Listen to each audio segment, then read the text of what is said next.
Welcome to the Bookshop at the End of the Internet. This podcast is dedicated to helping book lovers discover new authors. Like all the best bookshops, this podcast is filled with all kinds of books and all kinds of authors. So tune in, browse around, find a new author, and discover a new favorite book at the Bookshop at the End of the Internet. I'm Stacey Horan, author, book lover, and host of the Bookshop at the End of the Internet. This is episode number 184.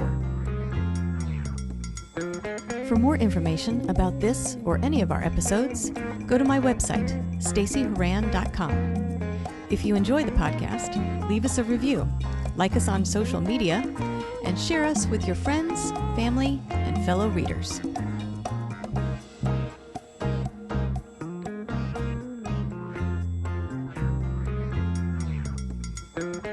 In today's episode of The Bookshop at the End of the Internet, I'm chatting with author Claire Seeber about her new book, The Birthday Reunion.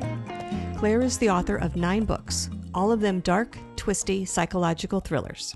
The Birthday Reunion is no exception. This novel is a twist on the domestic thriller, featuring 4 middle-aged women who were best friends in their early 20s, but haven't spoken in 20 years. When 3 of them are invited to the 4th woman's birthday party, on a gorgeous island in the Mediterranean, the 4 women reunite. And in typical Claire Seeber fashion, everything goes horribly wrong. As a psychotherapist, Claire has always been fascinated by the reasons people do the things they do, particularly when it comes to secrets and lies. Her work has informed her writing, and the results are fast-paced novels full of cliffhangers and complex human psychology. In this episode, I'll chat with Claire about her writing journey, how her former training and work as an actor and director helps her shape her stories, and why she feels compelled to write, as well as a few other things. Coming up.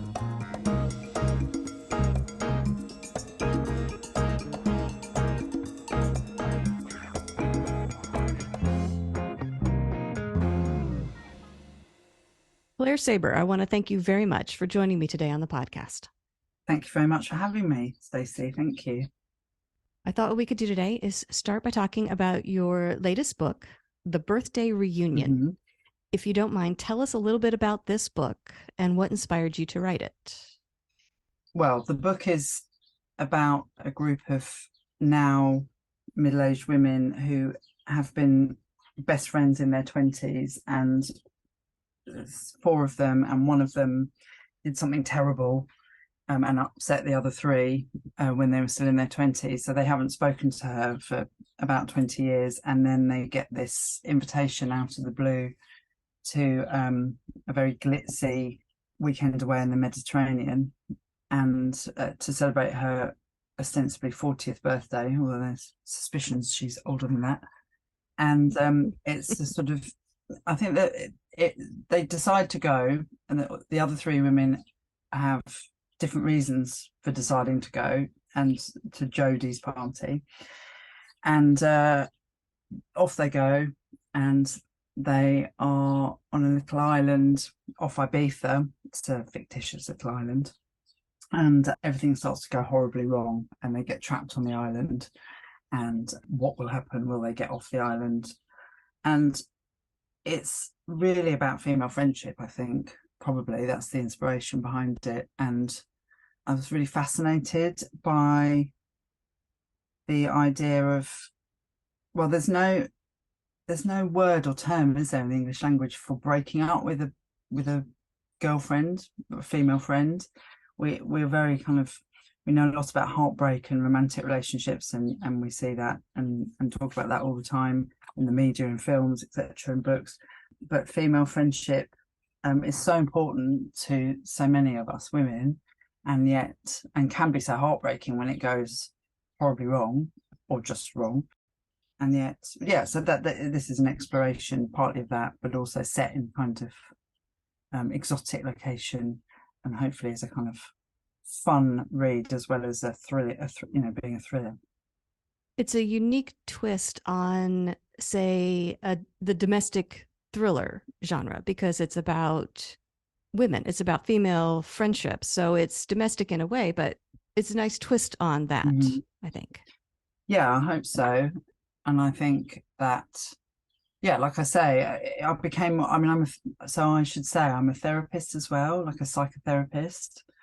I suppose that part of my life informs my writing as well. I mean, I should say, not that I'm using my clients' patients' lives, but I'm very interested in human psychology and why people do things. And when I was researching the book, I was already just really aware, as I say, of this thing that we're so caught up as a society, in the Western world, well, probably worldwide, but definitely in the West, for looking at, as you say, like romantic love, and domestic noir books are very much often about relationships between men and women or marriages, and yet this is a really, really important part of our lives as well. And that's, I suppose, that attracted me to what would happen if one of your best friends did betray you in some terrible way. Would you ever be able to forgive them? And what happened if you did see them 20 years on and things were different or not? Well, let's talk about the characters, if you don't mind. Can you introduce us to this group of friends or Sure. ex-friends? Yeah, ex-friends. Well, three of them are kind of still in touch. They're all kind of, as in with any group of friends, there's different dynamics between different characters. Different women have different relationships with the three that are still in touch.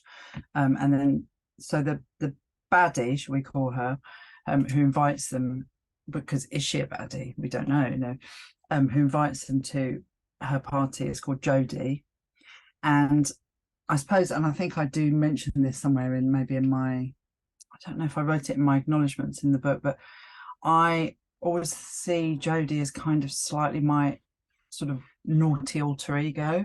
And so I feel like Jodie's kind of been with me for a long time, and she's quite wild. She's come from quite difficult circumstances, family background, and she's quite ambitious in the sense that she needs to survive, so she maybe will do whatever it takes to survive. She's also great fun, and she likes to party hard. And so there's a few parties in the book. There's a dual timeline in the book as well, so it goes between the time of in the 20s when they all met and they lived together, and then there's the actual birthday party that they go to in the Med, in their 40s. And then Simone is probably the kind of, I mean, there's multiple narratives, multiple voices in the book, but Simone is maybe like the other kind of main character who largely tells the story that's set in the past. She's much more of a kind of good girl, and she now in her 40s is a stay-at-home mum, and she's Simone's nice, and doesn't mean she doesn't have her own secrets. So, and then Hannah and Vicky's, what do I say about Vicky? Vicky also liked to party hard and came from more money, and her and Jodie maybe kind of have a bigger kind of issue between them still. And Vicky's not very happy in her own life and is exploring other sort of parts of herself, whether I won't give anything away. And then there's Hannah who undergoes a tragedy earlier in the book and is arty and has very religious parents and is now looking after her elderly parents, and is not really having much fun at all in life, and but is probably the most angry with Jodie, and is the one that has known Jodie for the longest. They went to school together as kids, and she really is furious with the other two for wanting to go to the party. So they're all quite different, and I hope that comes across in the book. They're quite different characters, and I hope that kind of balances them out, the wilder ones with the kind of slightly quieter ones. Yeah, so that's them. The dual timeline, how do you tackle that when you write? Do you write one timeline and then the other and then weave them together in your editing, or do you go back and forth between them as you're doing the first draft? Yeah, thank you for asking that. I'm quite a fan of a dual timeline. I've got a dual timeline in a couple of my other books, but certainly not all my books. Some of my books are linear chronology, but this, in the birthday reunion, I pretty much wrote it going between, one to the next. And I found that actually really helped me drive the action. I had quite a thorough synopsis for this because it was quite complicated, and that helped, and that made it easier, I think, to go between, to go backwards and forwards, as it were. I'm trying to think what year the past is set in. It's kind of set the early 2000s, the past bit, and then the present day is 2022, I guess. So yeah, no, that's what I did. I went backwards and forwards, and it would kind of inform what I was writing in the present day.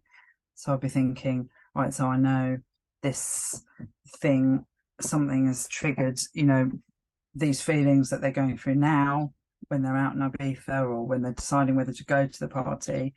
And then I would go back and write an event that took place, or a party that they went to back in 2000, or how one of them met the others. And and actually I found it quite easy in this instance to do that, to go backwards and forwards. And do you, I mean, you said you had a pretty detailed synopsis when you were writing it. Do you always know the ending of your books before you start writing them? That is a very good question, Stacey. I think I'd be lying if I said yes. And actually, I have known endings of my books. My first book, which is called Lullaby, which I think is still, it's still like part of a book club in America, which I never quite have understood, because I think it's a different setup than here. But that book, which was the first that I wrote, and it takes place over 2 weeks, that and it's about a baby that goes missing, and the young mum trying to find the baby, and the husband's unconscious in the hospital, having been beaten up.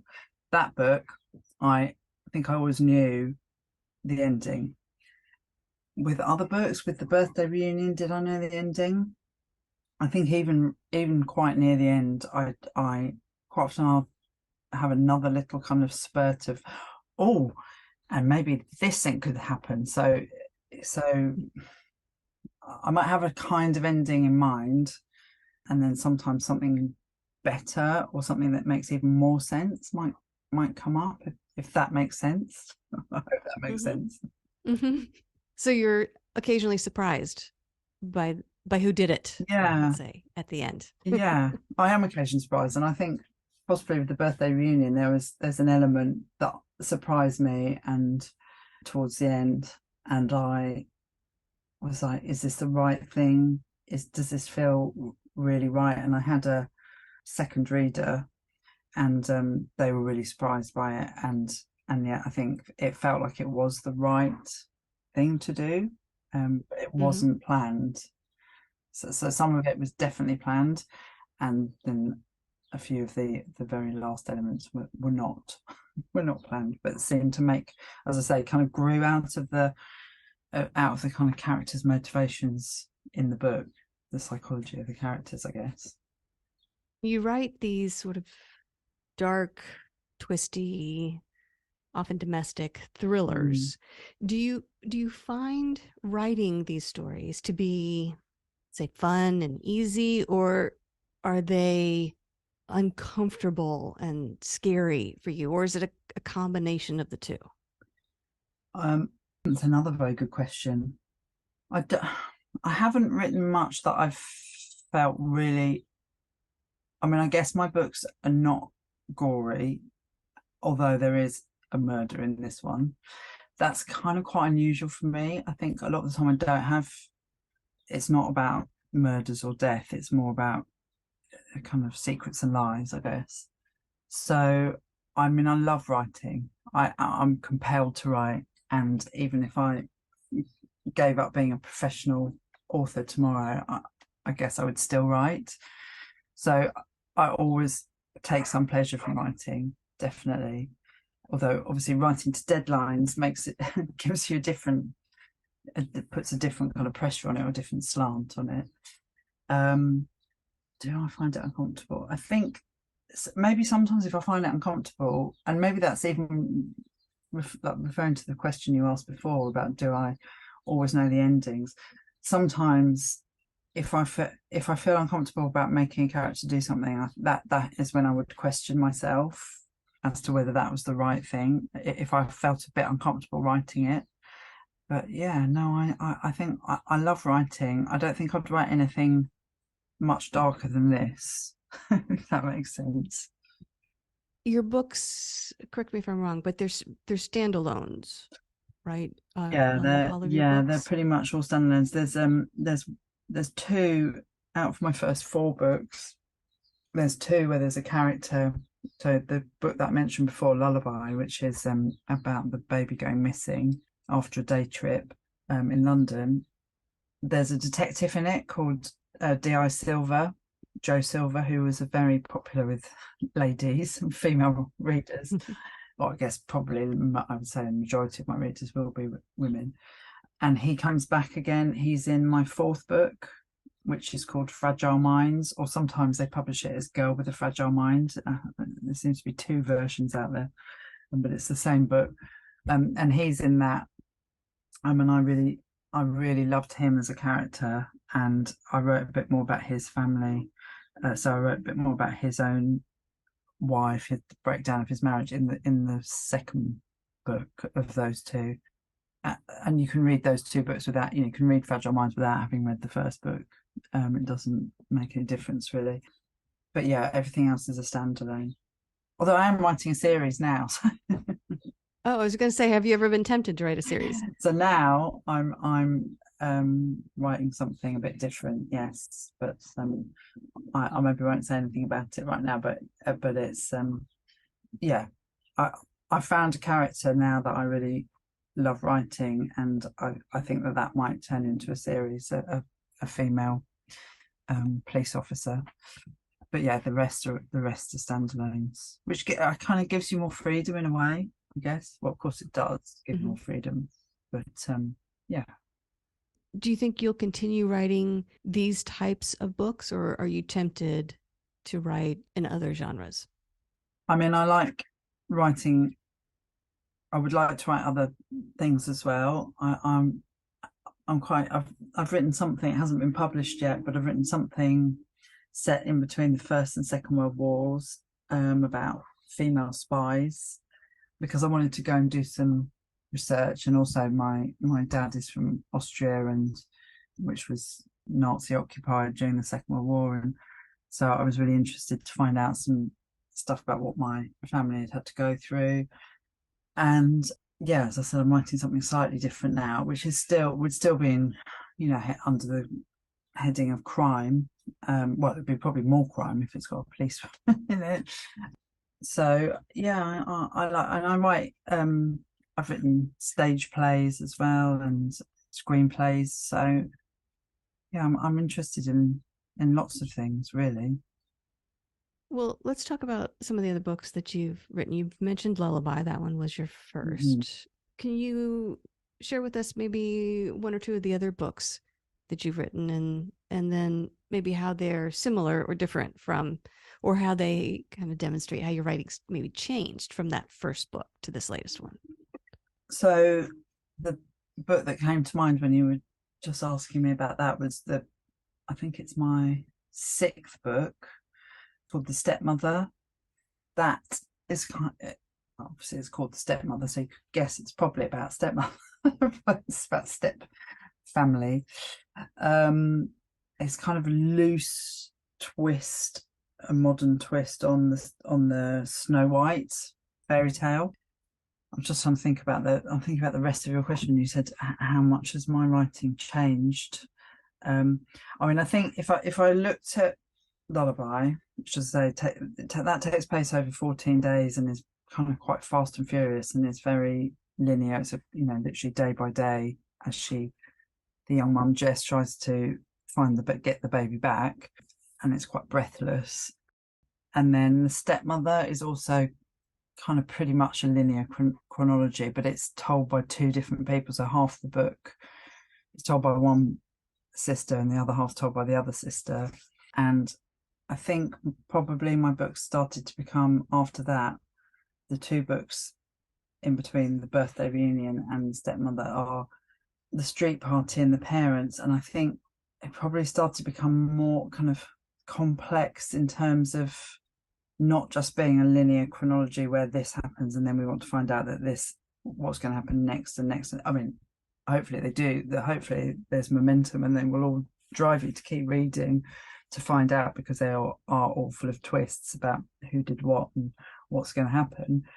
But I think I probably started to cast my net a bit wider, if that makes sense. And so I think the writing style probably changed a bit in that sense.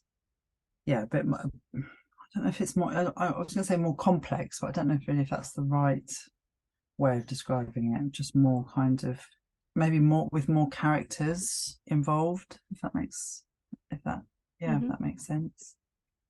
I'm curious because a lot of your books, like we've said, are sort of these dark, twisty thrillers full of suspense. Yeah. The people that know you, are they surprised that you write these kind of stories?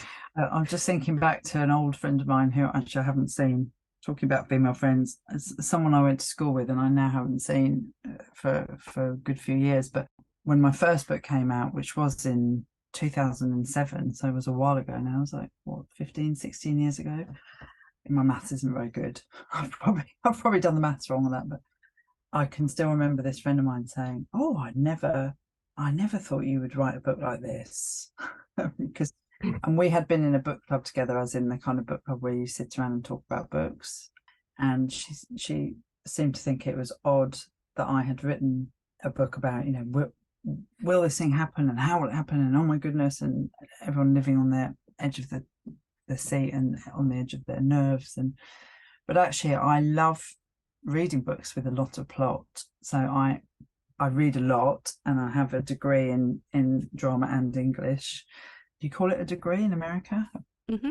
Yeah. Yeah. So I studied lots of classic books, and yet I grew up reading, you know, Agatha Christie, as I'm sure every crime writer would probably say. And I also love books like, you know, Daphne du Maurier's Rebecca, and I can remember staying up into the kind of early hours when I was still at school reading that, because I really needed to find out what the secret was. So I guess, are people surprised? No, I mean, as I said, as I mentioned, you know, that have that other, what would you call it, string to my bow, being a psychotherapist or counsellor. I'm fascinated by human psychology and what makes people do things and what people have been through that would push them into situations that we wouldn't normally get into or think that someone would get into, and yet I guess our previous lives, the way we grow up, our childhoods inform so much, and that, I suppose, has driven me to write these kind of books. And yeah, just to yeah, as I say, I like a pacey read. I mean, I love beautiful writing, but I would probably personally choose, you know, a well-written, pacey read over a very beautiful lyrical book where not much happened, I have to say. Sorry to all beautiful lyrical writers. You've mentioned this a couple of times, that your background, particularly as a psychotherapist, has informed your writing. I'm curious, how much of the other aspects of your background, other parts of your career, family, places you've lived, places you've traveled, things you've done, how much of that do you find influencing either what you write about or how you write, how you view a story, whether you view it in your head or you hear it? How much of that influences your writing? So yeah, another really good question, and it was making me think about, so my first, well, I've had a few careers, because I'm now, it's actually it's my birthday tomorrow, so I'm now in my early 50s. But Happy birthday. Thank you. As I said, I studied drama and English. I majored in drama. I had a go at being an actress, and then I realised, although I loved the kind of adrenaline of I loved theatre and being part of a team and being on stage and the kind of buzz of it. But once I started doing it professionally, I I don't actually really like being the centre of attention, and I didn't have that killer instinct. I think you need to really make it in that world. And I went behind the camera, and I started out at MTV, and I worked my way up and became a TV director, and did that for 16 years, making mainly factual TV documentaries and some reality and things like that. And that, I think, really helped my writing. And again, it's probably why I was drawn to writing more kind of pacey, cliffhanger type books, because I was used to being in cutting rooms, in edits, cutting programs where you needed to bring people back after the commercial break, and you needed to give them a reason to switch back on after they'd gone and made their cup of tea or whatever. And that's how I wrote, I think, and I understood about shaping a story, so I had that kind of heads up in a way. I suppose that would be the right way, that maybe some other writers don't have from the I mean, they undoubtedly learn it, but I think I kind of knew about story arcs and things just from making sometimes hour-long programs or making series where you wanted people to come back and watch it next week as well. And so that really informed it. And I did a panel the other day. I went to a prison and did a literary panel with some other writers in a male prison in London. And one of the other writers was saying something about she was saying that she was very visual, and I sort of thought, in a way, to me, she's very nice, this writer. I thought, well, that's a funny thing to say, because I'm sure most writers, but maybe it's not true. I mean, I see everything in my head when I'm writing, and that's how I write it. So, and I don't know if that's because I was used to being behind cameras. I mean, I would film things myself, but I would largely direct the cameramen or whatever. But I would have to plot the shots and say, this, we're going to put this shot, this shot, this shot, and then I'll go into an edit and work with an editor and put it together. But when I write, I totally see things in my head, and it kind of comes out of my hands. That sounds really weird, doesn't it? Obviously it comes out of my hands, but I see it in my head, and it kind of translates through my fingers and onto the page. And if I get really stuck when I'm writing something, in a scene or something, I just will close my eyes and try and imagine. It doesn't mean that I can necessarily see all my I don't really see my characters' faces and things like that. It's more just the kind of like a film playing in my head. If that makes sense. I'm wondering if I just sound a bit mad now. No, I think you just sound like a writer. Yeah, I mean, I guess you're used to hearing this from writers all the time, Stacey. But yeah, so that is but I would be surprised by a writer who said they don't see things, like they don't think they're visual. I don't know. Have you interviewed writers who say they're not? I have, actually. People who don't see it. They hear it, or they sense it or feel it. They go by sort of how they feel in the story, or they just really just hear the dialogue, or and I think probably I mean the dialogue, because I do write stage plays and screenplays as well sometimes, and dialogue, again, it's like I can hear the people talking, and then it just comes out.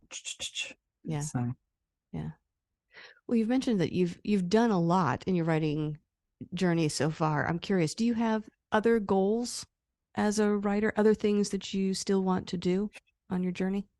Well, I'm just waiting for to land my big Netflix series. Aren't we all? Right. And my Hollywood film. But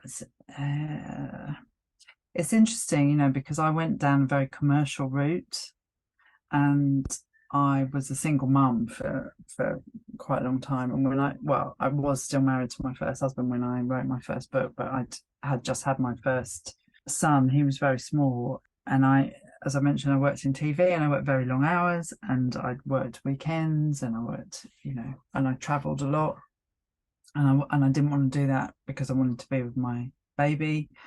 But I had I had to earn money, basically. And I was like, what could I do? Where I could stay at home more and see my baby, but also earn. And I was like, oh, I'll write a book. I mean, that's probably not the most sensible way of trying to do it, but I did sell that book, and I wrote it quite quickly, and I sold it, and I made a sort of conscious decision, I guess, to write something very commercial. Although, as I say, I loved plot-driven books, so it was an easy decision to make in many ways.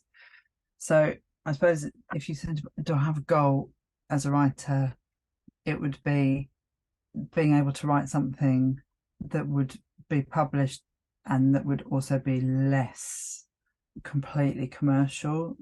I'm not sure if that makes sense, but just allow, I mean, I'm not saying I want to be really, really kind of literary and try and win that. I'm trying to think what prizes do you have in America? Would it be like the Pulitzer or the kind of Yeah, that would be the big one probably. And in well, I think American writers are now listed in the Booker Prize, which used to be the British Prize. Right. But the Booker Prize, for instance, certainly was perceived as being completely literary. And I think a couple of times now thrillers have been on the list, the short list, but there's always a big outcry about it. Like, oh my goodness, a thriller has made it onto the list. So maybe I'd like to be able to write something that would be considered kind of. I don't have an ambition to win the Booker because I think that's unrealistic. But to have the freedom to write something quite different and to get it out there, I guess would probably be my biggest ambition, apart from the huge Hollywood film. Right. Well, if people want to learn more about you and your books and follow for new releases, things you have going on, where can they go to find you and that information? So I have all the usual suspects. That's a film, isn't it? So I have a Facebook page, which is under my name, Claire Seeber, author, and I have an Instagram. I do have TikTok, but I'm not very good at using it, I have to admit. So I'm not sure that's so yeah. And I'm on Twitter. I'm not a great tweeter. I like to I come on every now and then, but yeah. And I have a website as well, which is just my name. You just put my name in and my website will come up, and you can see all my books, and you can see you can see a few bits of my TV that I've made. I made a little short film called Pride and Prejudice Part 2, which is a funny little 2-minute film that's on there. And yeah, and some stuff about I used to write a lot for the newspapers in Britain as well. So there's some articles, links to articles and things. And yeah, that's where I am. Good. And if people want to purchase a copy of The Birthday Reunion or any of your other books, where do you recommend they go to buy it? So I guess the place, the kind of obvious place is always Amazon. Yeah, so they're primarily you can buy paperbacks, and I think you can also buy from Apple, and but yeah, I guess at the moment, especially if you're in the States, it would be largely Amazon. Good. Well, Claire, I want to thank you very much for joining me today on the podcast, and I want to wish you luck with The Birthday Reunion and your works in progress. We'll look forward to those. So congratulations on everything you've accomplished so far, and best of luck with the rest of your writing journey. Oh, thank you so much. Thank you so much, Stacey. It's been a pleasure to talk to you. Thank you for having me. The Bookshop at the End of the Internet is a podcast dedicated to helping book lovers discover new authors. Like any good bookshop, this podcast features a wide variety of books by the equally varied and interesting authors who felt compelled to write them. This podcast gives you a chance to meet these wonderful writers and discover your next must-read book. Listen to the authors describe their books and tell you their stories in their own words. My interviews feature books from all genres and authors from all walks of life, including those who are indie published as well as those published by small presses and large publishing houses. Looking for unique, not so easy to find books for yourself, a friend, or a book club? Tune into this podcast and find your newest favorite author or maybe a soon-to-be bestseller. This podcast, like all the best bookshops, is filled with all kinds of books and all kinds of authors. Tune in, browse around, find a new author, and discover a new favorite book. You never know what treasures you might find in the Bookshop at the End of the Internet.